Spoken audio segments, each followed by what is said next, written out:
27 మంది ఆటో కార్మికులు చనిపోయారు ఇప్పటిదాకా. చనిపోయిన ఆటో కార్మికుల కుటుంబాలకు 2 లక్షల రూపాయల ఉచిత బీమా చేశాం. 2 లక్షల బీమా కూడా అందిస్తా ఉన్నాం. ఇవాళ కూడా ఒక 2 కార్మికులకు 2 లక్షల రూపాయల చొప్పున బీమా చెక్కులు కూడా వారికి ఈరోజు అందజేయడం జరుగుతూ ఉంది. అంతేకాకుండా మరి 63 మంది మీ ఆటో కార్మికుల పిల్లల పెళ్లిళ్లు చేస్తే 5,000 రూపాయల ఆర్థిక సహాయం కూడా ఇప్పటిదాకా అందించడం జరిగింది.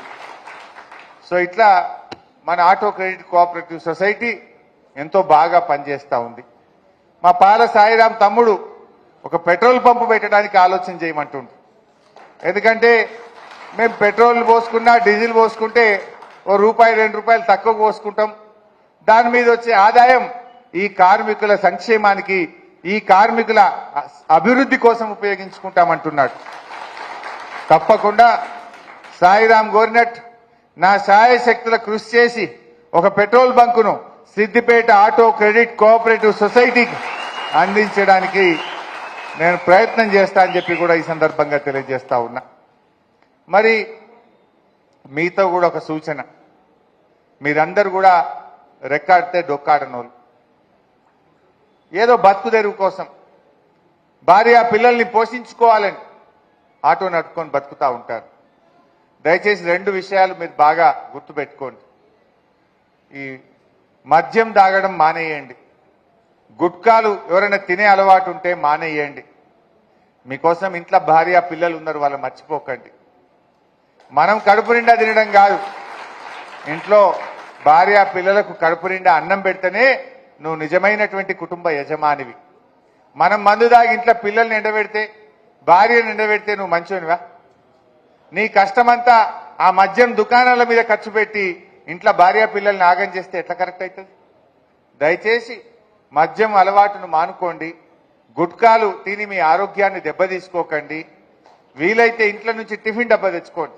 ఆ హోటల్లో పొన్న ఆడిడ ఛాయలు తాగి, ఆ పాన్లు తిని, సిగరెట్లు తాగి, ఆ మిర్చీలు తిని ఇవన్నీ ఖరాబ్ చేయొద్దు. అవన్నీ ఆ నూనెలు కూడా మంచివి కావు. అవి తింటే క్యాన్సర్ బీమార్లు లేని పరిశాన్లు అవుతుంటాయి. అందువల్ల మీకు నేను వాటర్ బాటిల్ ఇచ్చినా, టిఫిన్ డబ్బా కూడా ఇచ్చినా, అదుకుందా? వాటర్ బాటిల్లో ఇంట్లో నీళ్లు నింపుకోండి, టిఫిన్ డబ్బాలో ఇంత సర్ది కట్టుకొని ఇంత మధ్యాహ్నం టైం దొరికినా చెట్టు కింద ఆపుకొని మీ ఇంటి భోజనం తింటే మీరు ఆరోగ్యంగా ఉంటారు, డబ్బు కూడా వృధా కాకుండా ఉంటారు. మన ఇల్లు మనమే బాగు చేసుకోవాలి, ఎవడో వచ్చి చెయ్యడు. పిల్లల్ని బాగా చదివియండి. కేసీఆర్ గారు ఎన్నో గురుకులాలు పెట్టింది. బీసీ గురుకులాలు, ఎస్సీ గురుకులాలు, ఎస్టీ గురుకులాలు, మైనార్టీ గురుకులాలు. పిల్లల్ని ఇంగ్లీష్ మీడియంలో మంచిగా చదివియండి. ఆ పిల్లలు మంచిగా పెద్దగై ఒక ఇంటి వాళ్ళైతే మిమ్మల్ని మంచిగా సాత్తారు, మీకు కూడా ఎంతో సంతోషం ఉంటుంది. మీ పిల్లలు ఆటో కార్మికులు కావాలని మీరు కోరుకోవద్దు. మీ పిల్లలు ఒక మంచి ఇంజనీర్ అయి, డాక్టర్ అయి మీకంటే మంచిగా బతకాలని ఆలోచన చేయండి. మీ పిల్లల్ని చదివించే ప్రయత్నం చేయండి దయచేసి. పిల్లల చదువు చాలా ముఖ్యం. మరి మీరే అన్ని ఖర్చు పెడితే ఈ రేవంత్ రెడ్డి పుణ్యమాని కష్టమే ఉన్నది నాకు తెలుసు. ఆటోలు నడుస్తలేవు, గిరాకీ అయితలేదు, ఈ కడుపుకెళ్ళుడే కష్టం ఉన్నది. మీ ఇబ్బందులు నాకు తెలుసు. చూద్దాం, విడిచిపెట్టం. ఈ కాంగ్రెస్ ప్రభుత్వం మెడలు వంచైనా మీకు సాయం చేపిస్తా. ఎంత దూరమన్నా కొట్లాడతాం, మిమ్మల్ని కాపాడుకుంటాం, మిమ్మల్ని నిలబెడతాం తప్పకుండా. అయితే ఈలోపు ఉన్న దాంట్లో మీరు కూడా దయచేసి జాగ్రత్తగా ఇంటి దగ్గర మీ భార్య పిల్లల్ని గుర్తు పెట్టుకోండి. ఖర్చు పెట్టే ముందైనా, చెడు వ్యసనాలకు లోనయ్యే సందర్భంలోనైనా ఇంట్లో భార్యను, చిన్న పిల్లల్ని ఒక్కసారి గుర్తు తెచ్చుకుంటే మీరు తప్పు చేయకుండా ఉంటారు. దాన్ని తప్పకుండా అందరు దృష్టిలో పెట్టుకోవాలి.